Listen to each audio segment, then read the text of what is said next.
आज जो हमारा मौजू है वो ये है कि स्वीडन में जो वाक़या हुआ कुरान की बेहुरमती का, तो इसका असल ज़िम्मेदार कौन है, इसके असबाब क्या हैं और इसका तदारुक क्या है, कुरान मजीद की तौहीन करने की सज़ा क्या है। पाकिस्तान की ताज़ीरात दफ़ा 295B के तहत तौहीन कुरान करने वाले की मुजरिम को उम्र कैद सज़ा दी जाएगी। ऐसा शख्स अगर मुसलमान है जिसने ये तौहीन की और कसदन की, तो ऐसा शख्स बिल इत्तिफाक दायरे इस्लाम से खारिज हो जाएगा। और अगर उसकी कोई मनकूहा है तो इस्लाम से जब निकल जाता है इंसान कुफर की तरफ, किसी और मजहब की तरफ, तो वह निकाह बातिल हो जाता है, उसका निकाह भी टूट जाएगा। तो यह है कि कुरान मजीद के ऐसे सफ़हात जो इस कदर पुराने और बोसीदा हो चुके हैं या उनमें ऐसी फटन आ चुकी है कि वो काबिल इंतिफा नहीं रहे, तिलावत नहीं की जा सकती, उससे नफ़ा नहीं उठाया जा सकता, तो ऐसे कुरान मजीद के नुस्खों और राग के बारे में असल ये है कि इनको किसी पाकीज़ा कपड़े के अंदर लपेट कर और इनको ऐसी जगह पर दफन किया जाए जहां लोगों के पांव न रखे जाते हों।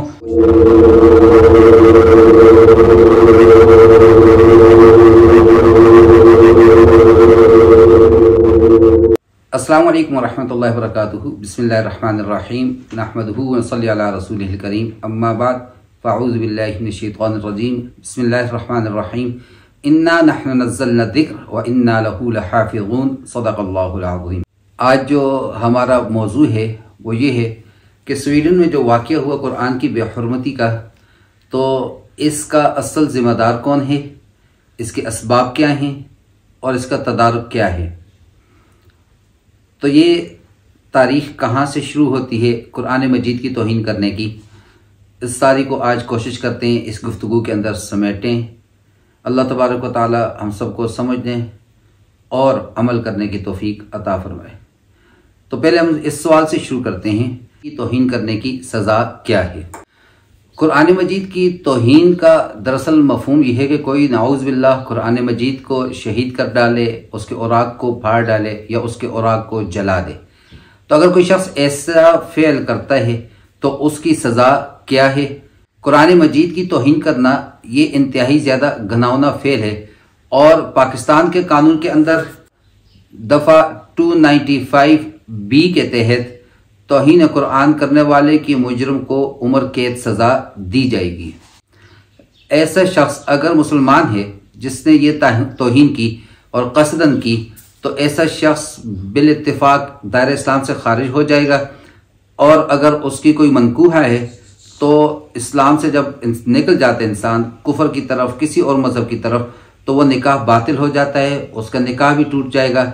और ऐसा शख्स अगर तौबा नहीं करता तो पाकिस्तान के जो दफ़ा 295B है उसके तहत सबूतों की मौजूदगी के अंदर ऐसे शख्स को उम्र कैद की सज़ा दी जाएगी।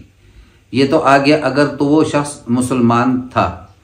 अगर तौहीन करने वाला तौहीन करता है और वो तौहीन करता कस्द के साथ है, इरादे के साथ है, तो ऐसे शख्स पर चूँकि शरअन वो इस्लामी अहकामात का मुकल्लफ नहीं है, लेकिन उसका ये फ़ेल आज़ादी राय के ज़ुमरे में नहीं आता, ये तौहीन, इहानत और अमन आमा को ख़राब करने के ज़ुमरे में आता है।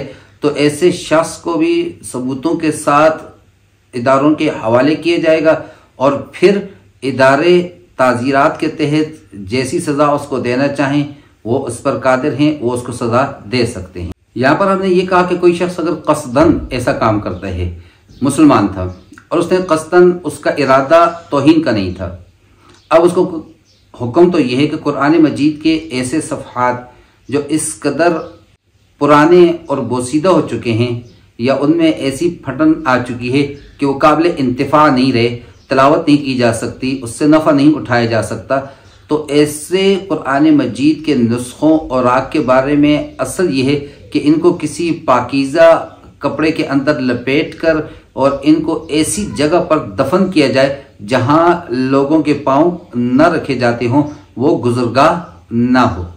अब किसी शख्स को मसले का इल्म नहीं था और उसने कुरान मजीद को, उन सफ़हात को या नाकाबिल इंतिफा उस नुस्खे को जला दिया, अब उसका तौहीन का इरादा नहीं था, उसने आके इकरार भी कर दिया कि मुझसे ये फेल सरजद हुआ है, लेकिन मैंने तौहीन की वजह से नहीं, बल्कि इस डर से कि मैं अगर इसको कहीं दबाता हूँ, कहीं दफन करता हूँ, तो कहीं लोग इसके ऊपर से गुजरने न लग जाएं, या लोग तो ना हो तो जंगली जानवर इसके ऊपर से न गुजर जाएं। बहुत सी जगह ऐसी होती हैं जहां इंसान तो कदम नहीं रख सकता, लेकिन हैवानात का वहां से गुजर होता रहता है। तो मैंने इस तौहीन के डर से इनको जला दिया और इसकी मैंने राख को दफना दिया। अब उसकी ये नियत थी।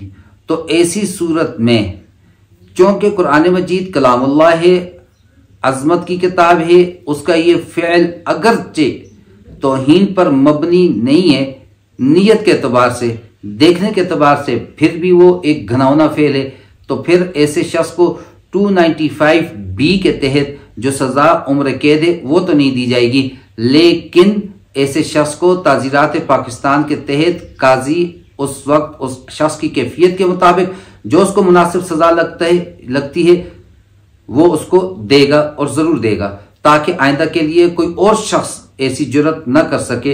कोई दिल के को तो कोई नहीं जानता, नियतों को तो कोई नहीं जानता, कल को कोई भी उठ के ऐसी तौहीन करके बाद में कह सकता है कि मैंने तो जी इस वजह से नहीं की थी, इस वजह से की थी। लिहाजा उस रास्ते को भी रोकने की जरूरत है।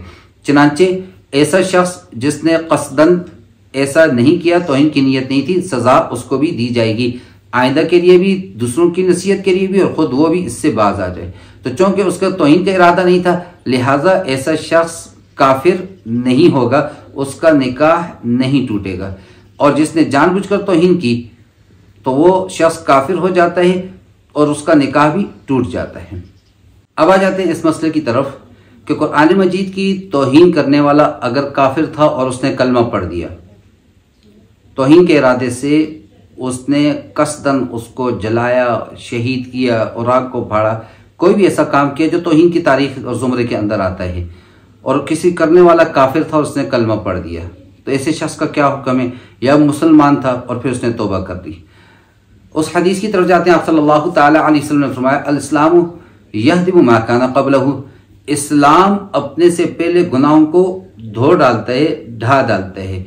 ऐसा शख्स जो काफिर था और उसने कुरान मजीद की बेहुरमती की और उसका कष्ट तौहीन करने का था, और फिर अल्लाह रब्बुल इज़्ज़त ने उसको हदायत दे दी, उसने कलमा पढ़ लिया, तो उसकी तौबा काबिल कबूल है। वो जिहाद का वाक़या आपके सामने होना चाहिए। साहबी ने तलवार उठाई, मद्दे मुकाबल ने कलमा पढ़ लिया, तलवार चला दी। आप सल्लल्लाहु अलैहि वसल्लम ने पूछा कि जब उसने कलमा पढ़ लिया था क्यों तलवार चला दी? तो उन्होंने कहा कि उसने अपनी जान बचाने के लिए कलमा पढ़ा था। हालात भी यही थे, काबू पाया हुआ है, तलवार चला रहे।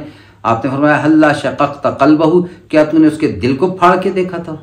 और कुरान मजीद में अल्लाह फरमाते हैं तब्तगून अरज़द दुनिया वल्लाहु युरीदुल आखिरा, तुम दुनिया के सामान मालो मता को चाहते हो, अल्लाह तो तुम्हें आखिरत की जिंदगी बख्शना चाहते हैं। लिहाजा तौबा कर ली उसने, इस्लाम को कबूल कर लिया, तो ऐसे शख्स के पहले गुनाह मुआफ हो जाते हैं।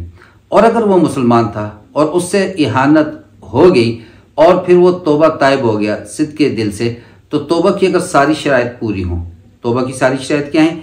गुज़िश्ता जिंदगी पर नदामत हो, अपने किए पर नदामत हो, उसको आइंदा जिंदगी में कभी भी वो गुनाह करने का ख्याल भी ज़हन में आए तो उससे उसकी गैरत जाग उठे और उसको कभी भी न करने का उसका आज़म हो, और जो उसने काम किया था उसके कफ़ारे के तौर पर अपनी ज़िंदगी को नेक अमाल के अंदर, अल्लाह की रज़ा के कामों के अंदर लगा ले।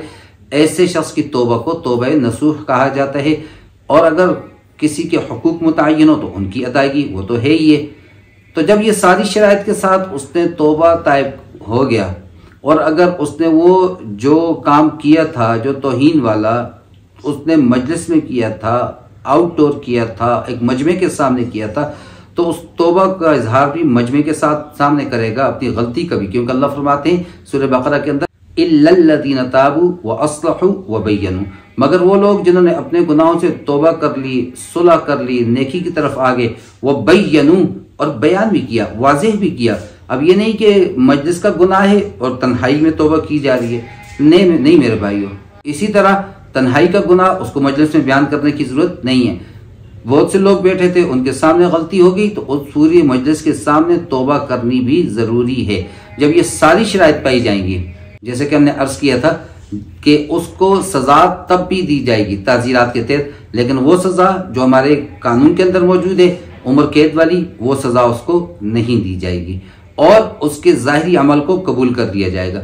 दिलों के हाल, नीयतों को अल्लाह रब्बुल इज़्ज़त जानते हैं, अल्लाह के अलावा कोई भी नहीं जानता। तौबा कर ली, लेकिन चूंकि उसने जो गुनाह किया था आमदन, उसने मुसलमान था, तौहीन की थी, इस वजह से वो इस्लाम से निकल गया था, उसका निकाह ख़त्म हो गया था कुफर की वजह से, तबाउद फिद्दीन की वजह से, जब दिनों में दीन के अंदर दूरी की वजह से, बौद की वजह से जब उसका निकाह टूट चुका था, तो जब इसने तौबा कर ली, फिर कलमा पढ़ लिया, तो फिर अब इसके तजदीद निकाह की भी ज़रूरत है। उसी मनकूहा के साथ दोबारा उसका निकाह पढ़ाया जाएगा। पिछला निकाह ख़त्म हो चुका था, कलादम हो चुका था, लिहाजा तौबा की है, तौबा नसूह है, तो फिर ऐसा शख्स पहले कलमा पढ़ेगा और अगर मजलिस में उसने तौहीन की है, मजलिस में उसका गुनाह का इकरार करेगा और उस पर तौबा का इजहार भी करेगा। और अगर वो उसका निकाह हो चुका था, वो निकाह बातिल हो गया था, निकाह की फिर तजदीद की जाएगी, नए सिरे से वो निकाह दोबारा पढ़ाया जाएगा। देखिए, मैं बार बार जिक्र कर रहा हूँ नीयत का। हम हरम में जाते हैं, बैतुल्लाह में हम देखते हैं कि अरब हैं और लोग हैं, कुरान मजीद की तिलावत कर रहे होते हैं, इतने में नमाज खड़ी हो जाती है, उसी कुरान मजीद को वो बंद करते हैं, वहीं वो नीचे मिसवाक वगैरह रख के ऊपर कुरान मजीद रख लेते हैं, नमाज पढ़ते हैं, फिर उठा के तिलावत करने लग जाते हैं। बसा औक़ात हमसे यूँ होता है कि हम मस्जिद में कोई काम कर रहे होते हैं, मिसाल दे देता हूँ कि हमने ऊपर पंखे को ठीक करना था, किसी बल्ब को लगाना था, और उसके लिए हम किसी कुर्सी के ऊपर, किसी और चीज़, बुलंद चीज़ के ऊपर चढ़ गए और कुरान मजीद का कोई नुस्खा गलती से नीचे रह गया था, बाद में उस पर निगाह पड़ी, तो ऐसे शख्स को ना कोई काफिर कहता है, ना कोई तौहीन वाला कहता है। अब अरब वालों की मजबूरी क्या होती है, वहाँ बैतुल्लाह में खुद मेरे साथ ये हुआ कि एक आदमी ने मुझे नुस्खा पकड़वा दिया कि उधर से इकामत शुरू की कि इसको आप रख लें। अब मैं वो जो उन्होंने मुसहफ रखने की जगह बनाई होती है उसकी तलाश में मुझसे रकत पहली भी रह गई। रश हुजूम वो दरमियान में रखे हुए हैं, वहाँ सफ खड़ी हो चुकी है, पीछे जा रहा हूँ यहाँ तक कि एक रकत भी रह गई। तो वो उससे बचने के लिए तौहीन की नीयत नहीं होती और दोबारा हाल मुर्तहिल आप सल्लल्लाहु अलैहि वसल्लम फरमाया कि इस तरह आदमी हो कुरान की तिलावत में कि जिस तरह आदमी चलते चलते कहीं कुछ देर के लिए सुस्ताता है, फिर आगे। अब सुस्ताते वक्त वो पूरा कैंप नहीं लगाता, पूरा सामान अपनी वो सवारी से नहीं उतारता, बिल्कुल कुरान मजीद पढ़ने वाले का, तिलावत करने वाले का यही हाल होना चाहिए। तो वो भी दोबारा हाल मुर्तहिल की तरह, दरमियान में नमाज आ गई, नमाज से जैसी फारुग होंगे फिर इरादा तिलावत है, तो वो वहाँ पर वो रख लेते हैं। तो उनका तौहीन का इरादा नहीं होता, ना उनको कोई तौहीन करने वाला कहता है, ना वो कुफर से में दाखिल होते हैं, ना वो इस्लाम से खारिज होते हैं। तो जनाब, नीयत की सारी बात है। अगर नीयत उसकी गलत नहीं थी तो फिर उस पर कुफर का फतवा कभी भी हम नहीं लगा सकते। अब किसी शख्स को किसी जमात ने खुद बेहुरमती करते हुए देख लिया तो, या दूसरे अल्फाज में किसी शख्स ने कुरान मजीद की तौहीन की, उसको सजा कौन देगा? वो जमात जिन्होंने उसको देखा, या जब देखा नहीं लेकिन बाद में सबूतों के साथ पता चल गया, वो या हुकूमती ओहदेदार और हुकूमती इदारे। आप सल्लल्लाहु ताला अलैहि वसल्लम ने फरमाया, मन रआ मिनकुम मुनकरन फलयुगय्यिरहु बियदिही, तुम में से जो कोई भी मुनकर को, बुराई को होते हुए देखे, अपने हाथ से उसको रोके। अब कोई आदमी मौके पर मौजूद था और उसके सामने कोई इसी शख्स ने शायर इस्लाम की तौहीन कर दी, तो वो उसको हाथ से रोके। मिसाल के तौर पर अगर वो कुरान मजीद को शहीद कर रहा है, जला रहा है, कोई तौहीन कर रहा है, उसको हाथ से रोके, धक्का दे दे, उससे नुस्खे को ले ले। और उसको जान से मारने की इजाज़त बिल्कुल नहीं है। उसको रोकने के लिए जो काम कर सकते हैं कीजिए, मारने की इजाज़त नहीं है। और अगर उसके बाद पता चला तौहीन उसने कर ली थी, बाद में मीडिया पर आ गया, देख लिया, तो फिर अब उसको सजा देना, उसको कैफरे किरदार तक पहुंचाना, ये हुकूमती जिम्मेदार जो इदारे हैं, जो अहदेदार हैं, ये उनकी जिम्मेदारी है।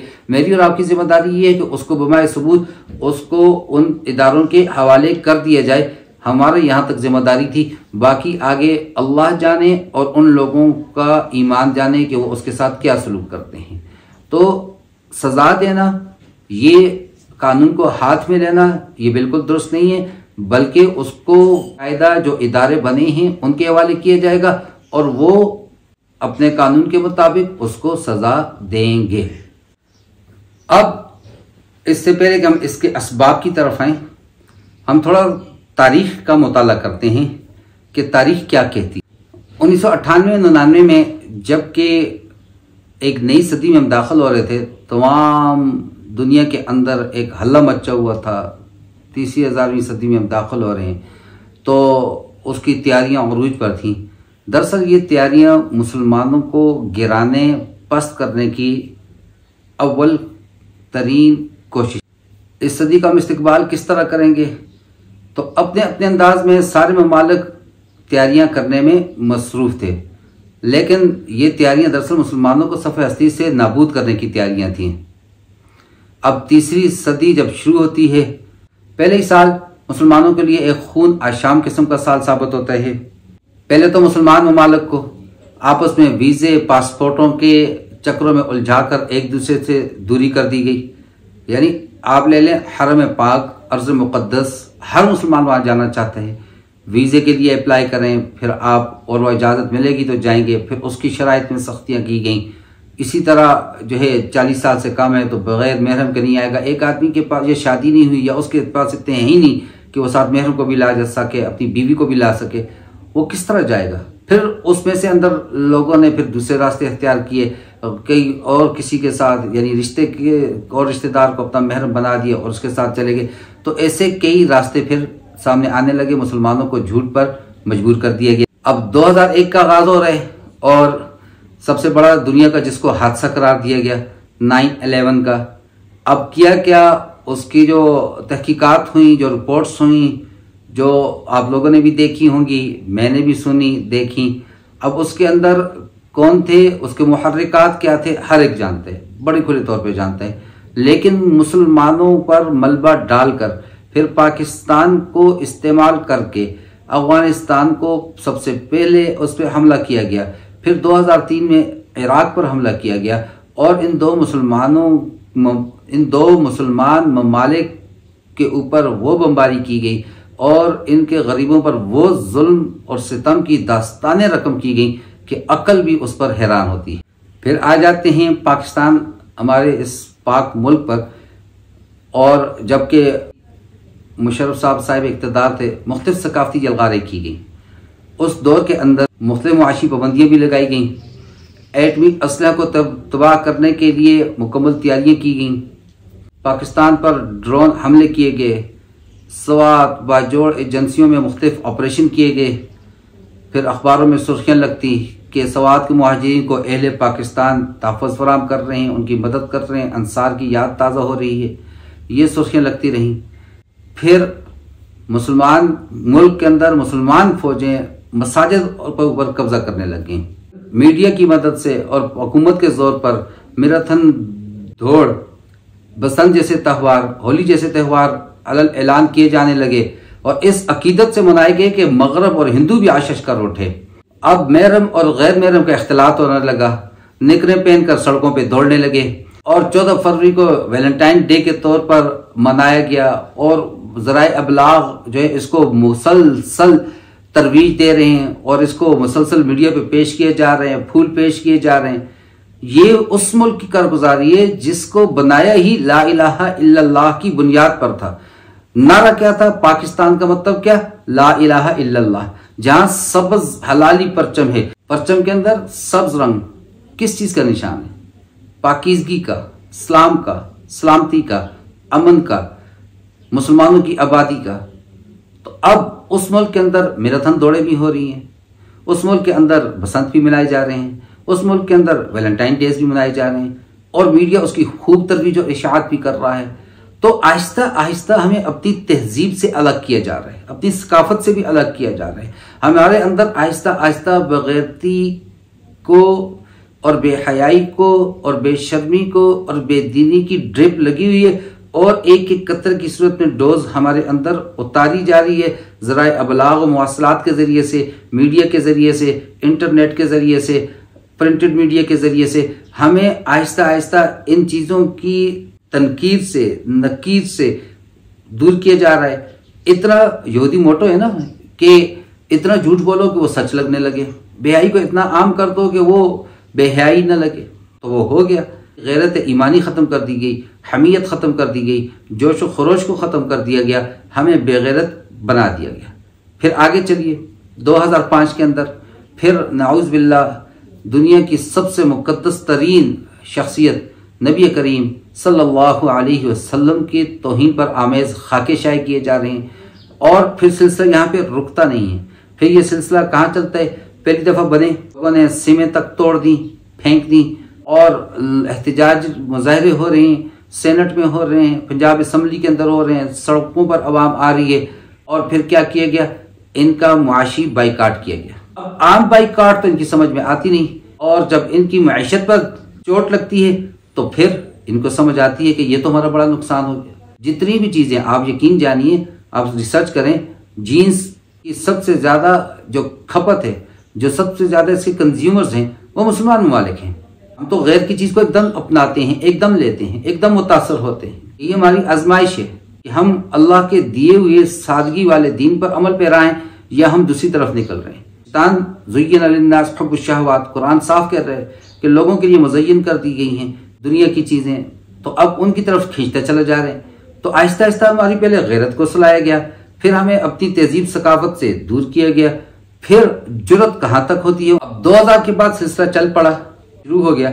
फिर 2010 के अंदर 8 जनवरी 2010 को नॉर्वे के एक अखबार आफ्टनपोस्टन ने नबी करीम सल्लल्लाहु अलैहि वसल्लम के तौहीन आमेज़ खाके दोबारा शाये कर दिए, और अखबार के चीफ एडिटर ने 1.5 अरब मुसलमानों को ये चैलेंज कर दिया कि इनका कोई भी रद्द-ए-अमल सामने नहीं आएगा।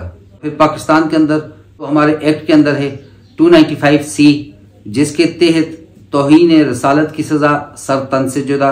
ये वो एक हमारी शिक है जिसपे गैर मुस्लिमों की चीखें निकल जाती हैं, तिल बिला उठते हैं, बिल बिला उठते हैं, जिनके बारे में अल्लाह कहते हैं कुल मूतू बिगैज़िकुम, अपने गुस्से से मर जाओ।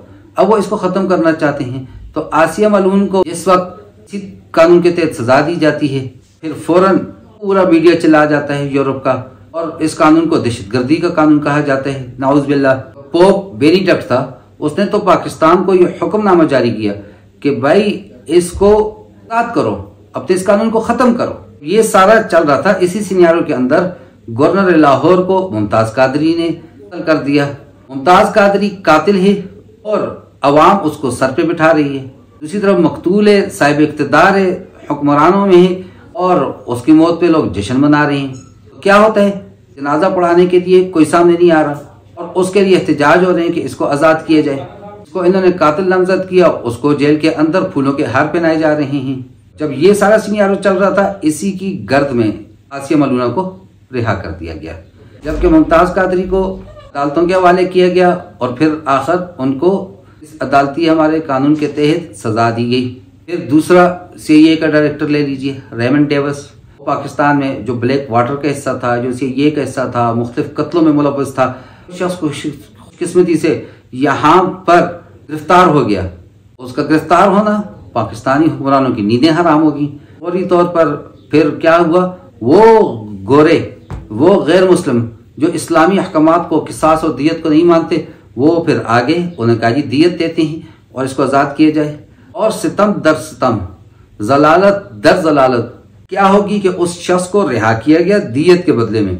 चलिए, अब दियत के बदले में रिहा करने के बाद सितम ज़रीफ़ी देखिए, मुसलमानों की जलालत की हद देखिए कि उसका दियत अदा करने वाला कोई और नहीं था, ये हमारा मुल्क पाकिस्तान था। किसने दियत अदा की? हमारे टैक्सों ने, शख्स ने नहीं, पाकिस्तान की हुकूमत ने दी।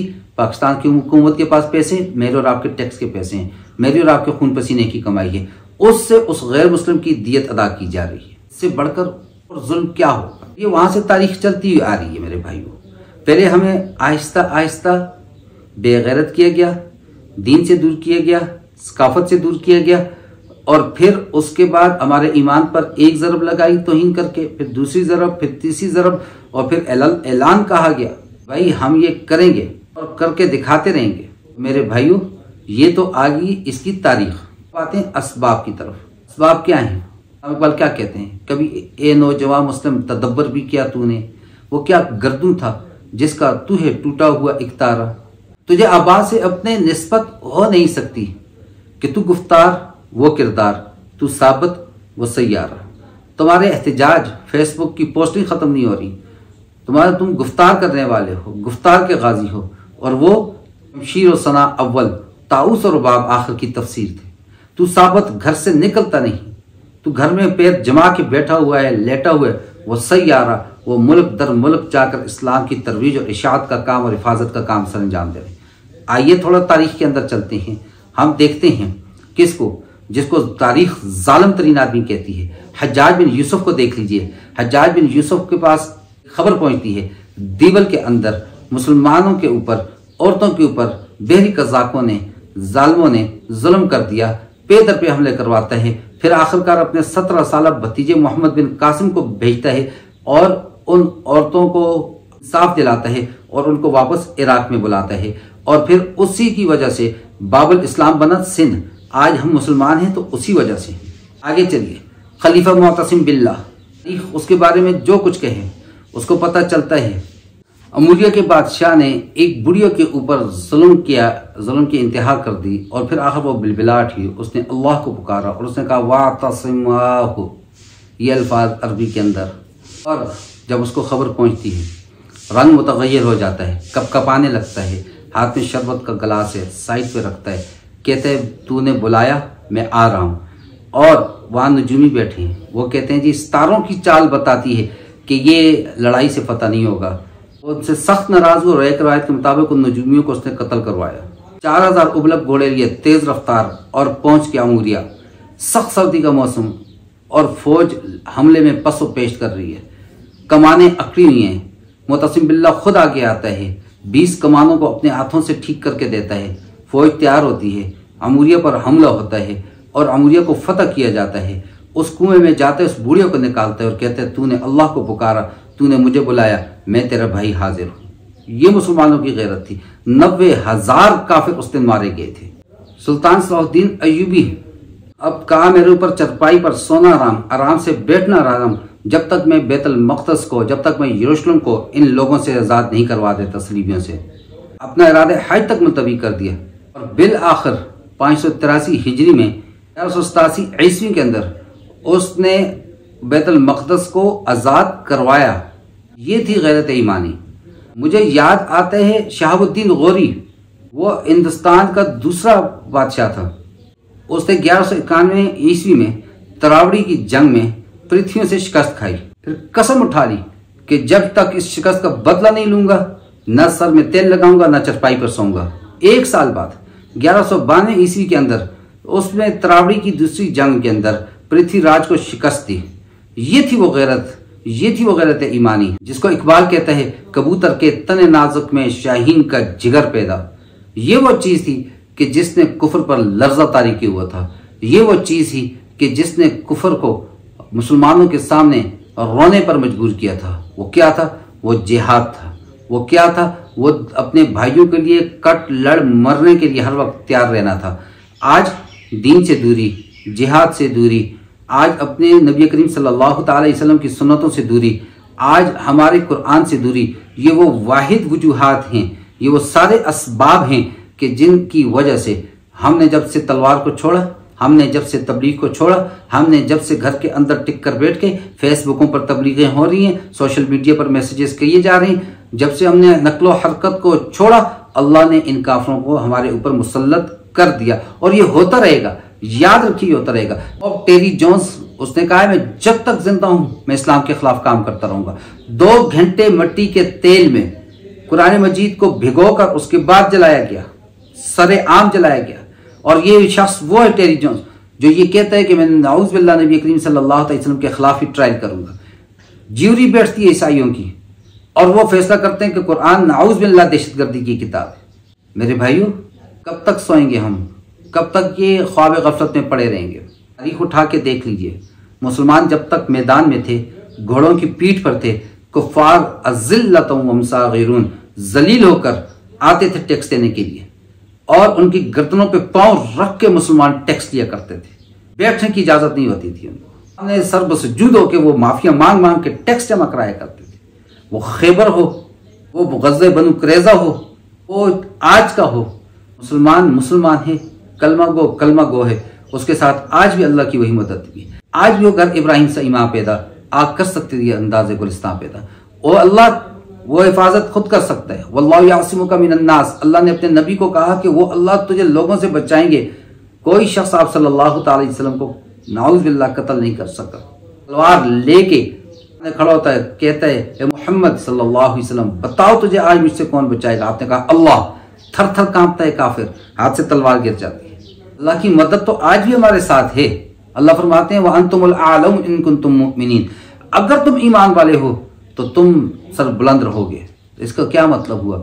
हमारे अंदर से ईमान चला गया है, गैरत चली गई है। जिस वक्त हम उस गैरत पे आएंगे ये सारी चीजें खत्म हो जाएंगी। और आज की आखिरी बात, कुफ्फार इन्हें कुरान करते हैं, वो इस्लाम के मुकल्लिफ नहीं, समझ में आती है बात। मैं और आप हदीस की है कुरान वल कुरान यलानु, बहुत से तिलावत करने वाले ऐसे हैं कि कुरान उन पर लानत करता है। हज़रत अली रज़ियल्लाहु ताला अन्हु फरमाते हैं कि वो तिलावत करने से यहाँ मुराद क्या है? दो, एक तो वो तजवीद का ख्याल नहीं करता, दूसरा कुरान के अहकामात का। कुरान झूठों पर लानत भेज रहा है, वो झूठ बोल रहा है। कुरान बदअहदी से मना कर रहा है, वो बदअहदी कर रहा है। कुरान ईमानदारी का दर्स दे रहा है, वो बेईमानी कर रहा है। और मेरे भाइयों, इससे बढ़कर इम्तिहानात होते हैं हमारे स्कूल कॉलेजों के अंदर। इस्लामियात का पर्चा होता है, मुताले कुरान का पर्चा होता है, कुरान हकीम की तफसीर का पर्चा होता है। और शलवार की जेबों के अंदर और अपने ज़ेर जामों के अंदर नकली मवाद लेकर आते हैं, छुपा के लिख रहे हैं। और जब इन्विजिलेटर मुम्तहिन आ जाए, ड्यूटी वाला आ जाए और उसको अपने नीचे रखते हैं, ये मुशाहिदा है, ये देखा है। वो तो तौहीन करें तो तौहीन, हम तौहीन करें तो मजबूरी। ये क्या फ़लसफ़ा है? आपको खारिश हो तो स्किन एलर्जी, हमें खारिश हो तो खारिश। आपका कुत्ता टॉमी, हमारा कुत्ता कुत्ता। वो तौहीन करें तो तौहीन।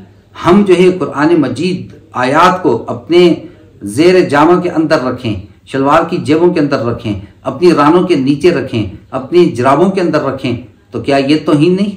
सबसे बड़े तो तौहीन करने वाले हम हैं। इम्तिहानी हालों के अंदर आप जाकर देखें किस रविश पर हम अपनी औलाद की तरबियत कर रहे हैं, क्या सिखा रहे हैं हम उनको। और आज भी मदारस के अंदर ये कह दिया जाए कि आइंदा बच्चे से मदरसे आने पर जब वो तालीम कुरान हासिल करेगा तो कारी साहब की खिदमत के लिए जो वो वक़्त दे रहे हैं, ये मुशाहिरा रखा गया है, तो इसके लिए आपसे तावन की दरख्वास्त है। 100 रुपये का कह दें तो आग लग जाती है। यानी हम कुरान के लिए 100 रुपये नहीं खर्च कर सकते, कुरान की खिदमत करने वालों पर 100 रुपये नहीं लगा सकते। बिल्कुल गैर मुस्लिम को हक हासिल है कि वो तौहीन भी करे, वो हमारी इज्जतों को भी लूटे, वो हमारे ऊपर टैक्स भी लागू करे, वो हमें सूद के कर्जों में पंजों में जकड़ कर रखे, ये उसको हक हासिल है।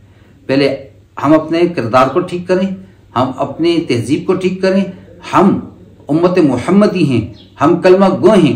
कुरान कहते हैं वक़ाल इन्ननी मिनल मुस्लिमीन, और फ़ख्र के साथ कहे मैं मुसलमानों में से हूँ। जब हम इस पे आ जाएंगे, अपने मुसलमान होने पे हमें फ़ख्र होगा, अपने नबी की सुन्नत पर अमल करते हुए हमें किसी लौम वला यखाफून लौमत लाइम, किसी मुलामत करने वाले की मुलामत की परवाह नहीं रहेगी। यकीन जानिए वो हमारा कामयाबी का पहला दिन होगा। जब हम ईमान वाले होंगे, जब हम आमाल वाले होंगे, जब हम किरदार वाले अखलाक वाले होंगे, वो हमारी फतह का, हमारी साबित कदमी का हमारा पहला दिन होगा, बुलंदी का। और अगर ऐसा नहीं करेंगे हम जलील होते रहेंगे, अल्लाह की नज़रों में, दुनिया की नज़रों में हमेशा जलील और रुसवा होते रहेंगे। अल्लाह मुझे और आपको समझ और अमल की तौफीक अता फरमाए। वमा अलैना इल्लल बलाग। अस्सलामु अलैकुम व रहमतुल्लाहि व बरकातुहू।